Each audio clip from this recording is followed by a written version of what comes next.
ইনশাল্লাহ আমি আমার মৃত্যুর আগ পর্যন্ত আমি মানুষের জন্য কাজ করে যাব। আসলে আমাদের বিএনপির ভারপ্রাপ্ত চেয়ারম্যান জনাব তারেক রহমানের নির্দেশে আমরা যে রাষ্ট্র মেরামতের 31 দফা এটা আমরা কিন্তু তার নির্দেশে আমরা সারা বাংলাদেশে আমরা বিতরণ করছি। তাই ধারাবাহিকতায় আমি নওগাঁ জেলা বিএনপির পক্ষ থেকে এবং তার পৌর বিএনপি, থানা বিএনপি ও বিভিন্ন অঙ্গ সংগঠনের নেতৃবৃন্দকে নিয়ে আজকে মুক্তির মোড় থেকে বীজের মোড় হয়ে, তাজের মোড় হয়ে, আপনার কাঁঠালতলি হয়ে ওখানে যে আমরা একটা সংক্ষিপ্ত সমাবেশের মাধ্যমে আমরা এই লিফলেট বিতরণ সমাপ্ত করেছি। আসলে এটা আমাদের ভারপ্রাপ্ত চেয়ারম্যানের নির্দেশে আমরা এটা অব্যাহত আর কি কার্যক্রম চালাচ্ছি। আর যেটা বলছেন যে নওগাঁ সদর 5 আসন, আসলে এখানে আমাদের দলের নীতি নির্ধারক, বিশেষ করে আমাদের ভারপ্রাপ্ত চেয়ারম্যান সাহেব এবং দেশনেত্রী বেগম খালেদা জিয়া, স্থায়ী কমিটি এবং আমাদের কেন্দ্রীয় কমিটি যারা রয়েছেন, তারা আমি বিশ্বাস করি যে এই 17 বছরে যারা আন্দোলন সংগ্রাম করে রাজপথে যারা হামলা মামলা নির্যাতনের শিকার হয়েছেন, গ্রেপ্তার হয়েছেন, জেলে ছিলেন, বিভিন্নভাবে হয়রানির শিকার হয়েছেন ফ্যাসিস্ট শেখ হাসিনা দল সদস্যদের দ্বারা, আমি বিশ্বাস করি তাদেরকেই মূল্যায়ন করা হবে। আপনারা জানেন যে আমাদের বিএনপির পক্ষ থেকে বলা হয়েছে যারা সেই 17 বছর সবচেয়ে বেশি নির্যাতিত এবং আন্দোলন সংগ্রামে যার ভূমিকা সবচেয়ে বেশি ছিল এবং যারা টিমে রয়েছেন এবং কর্মী বান্ধব, যারা সবসময় জনগণের সাথে পাশে থাকেন, তাদের বিপদ আপদে যে কোনো ব্যাপারে পাশে পায় জনগণ, তাদেরকেই কিন্তু মূল্যায়ন করার কথা বলা হয়েছে। ইনশাল্লাহ আমি তো আশাবাদী ইনশাআল্লাহ। এই জন্যই, কারণ আপনারা জানেন যে আমাদের বিএনপির ভারপ্রাপ্ত চেয়ারম্যান জনাব তারেক রহমান সাহেব 2023 সালে ঢাকায় ঐতিহাসিক মহাসমাবেশ ডাক দিয়েছিলেন, যেখানে হাসিনা পতনের ডাক দিয়েছিলেন। সেই ঢাকার রাজপথে কিন্তু আমি নওগাঁ জেলা বিএনপি সহ আমরা অঙ্গ সংগঠনের সবাই গিয়ে উপস্থিত হয়েছিলাম।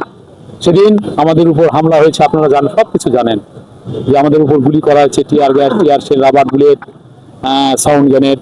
সেখানে আমাদের ঢাকা শহরকে তারা কুরুক্ষেত্রে পরিণত করেছিল। সেখানে আমাদের বহু নেতাকর্মী বাংলাদেশে, আমাদের নওগাঁরও অনেকে আহত হয়েছে, কিন্তু আমি হতাশ হইনি। আমি সেদিন কিন্তু নওগাঁর কিছু আমাদের নেতাকর্মীদেরকে নিয়ে সেখানে প্রতিরোধ গড়ে তুলছিলাম। আপনারা দেখবেন যে ফেসবুকে, ইন্টারনেটের যুগ, দেখবেন যে আমি মুখে কাপড় বেঁধে এবং আগুন জ্বালিয়ে আমাদের নেতাকর্মীদেরকে নিয়ে আমি এই ফ্যাসিস্টের বিরুদ্ধে প্রতিরোধ গড়া করার চেষ্টা করেছি।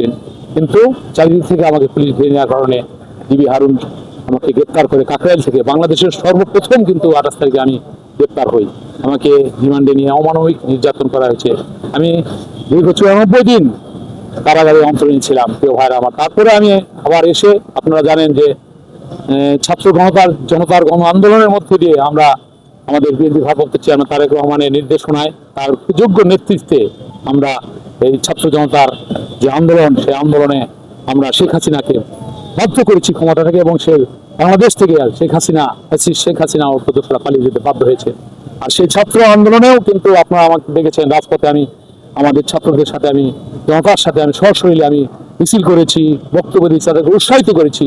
তখনও আমি একটা মামলা খেয়েছি, প্রিয় ভাইরা আমার। এই জন্য সার্বিক থেকে বিচার বিবেচনা করে আমি মনে করি অবশ্যই দল সঠিক ডিসিশন নেবেন।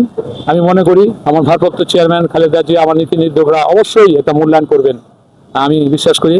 ধন্যবাদ, এটা আমাকেই ইনশাআল্লাহ দিবেন। আর আমি জেলা বিএনপি সাধারণ সম্পাদক হিসেবে বলতে চাই, আমি নওগাঁ জেলার এই যে 6টি আসন, যে হারিয়ে যাওয়া 6টি আসন, এই 6টি আসন আমি ইনশাআল্লাহ আগামী নির্বাচনে, আগামী জাতীয় সংসদ নির্বাচন 2026 ত্রয়োদশ জাতীয় সংসদ নির্বাচন, এই নির্বাচনে আমি 6টি আসনই আমাদের বিএনপি ভারপ্রাপ্ত চেয়ারম্যান জনাব তারেক রহমান, আমাদের দেশনেত্রী বেগম খালেদা জিয়া, আমাদের বিএনপির কাছে বিপুল ভোটে উপহার দেব ইনশাআল্লাহ। নওগাঁ 5 সদর আসন যদি আমাকে আমার দল মনোনয়ন দেয়, আর আমাদের নওগাঁর জনগণ যদি আমাকে মূল্যায়ন করেন ভোটের মাধ্যমে, আমি নওগাঁ শহরের ব্যাপক উন্নয়ন করবো ইনশাআল্লাহ, উন্নয়ন করবো ইনশাআল্লাহ। অনেক বড় বড় নেতারা এখানে জন্মগ্রহণ করেছেন, নেতৃত্ব দিয়েছেন, উন্নয়ন করেছেন, কিন্তু অনেক ভালো উন্নয়ন কিছু অসমাপ্ত কাজ রয়েছেন, যেটা আমি শৈশব থেকে আমি নওগাঁর রাজনীতির সাথে জড়িত। আমি নওগাঁর মানুষের চাহিদা, জনগণের কি চায়, তাদের মেন্টালিটি জানি। সেই হিসাবে আমি নওগাঁর যা যা উন্নয়নের জন্য সার্বিক প্রয়োজন, জনগণের চাহিদা